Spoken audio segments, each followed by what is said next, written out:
आपल्या राजापूर लांजा तालुका खास करून हा मागेच राहिलेला आहे आणि याला जबाबदार जे आहेत ते इथले नेते आहेत। ज्या लोकांनी 15-15 वर्ष तुम्ही विधानसभेमध्ये तुम्ही विशेष मांडलेले नाही की बाबा इथं हॉस्पिटल झालं पाहिजे, इथे शाळा चांगले झाल्या पाहिजेत, महाविद्यालय आले पाहिजेत, शिक्षण दर्जेदार मिळालं पाहिजे, मोफत मिळालं पाहिजे, आरोग्य चांगलं पाहिजे, असं कोणीही विषय मांडलेला नाही। हे दुर्दैव आहे।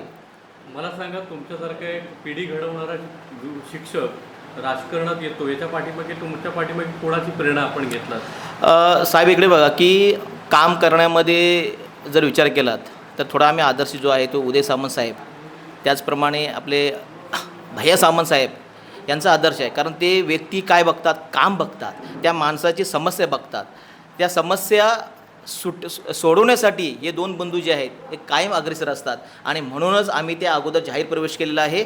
आणि त्यांचं जे काम जे आहे, मला असं वाटतं की आमचं पाचलवासियांचं म्हणूया, राजापूर लांजा तालुका या आणि साखरपा या सर्व लोकांचं आपलं भाग्य आहे की भैया सामंतसारखा, किरण सामंत साहेबांसारखा नेता हा उभा राहतो इथे आहे आपल्या राजापूर तालुक्यामध्ये। ते स्वागत केलंच पाहिजे आणि खास करून प्रचंड मताने, त्यांना भरघोस मताने निवडून देण्याची जबाबदारी आहे आता सर्वसामान्य नागरिकांची, आमची आहे, तुमची आणि सर्वांची इच्छा आहे आणि ती आम्ही पूर्ण करणारच। येत्या 20 नोव्हेंबरला धनुष्यबाण या चिन्हा समोरील बटन दाबून किरण उर्फ भैया सामंत यांना प्रचंड बहुमतानं विजयी करा।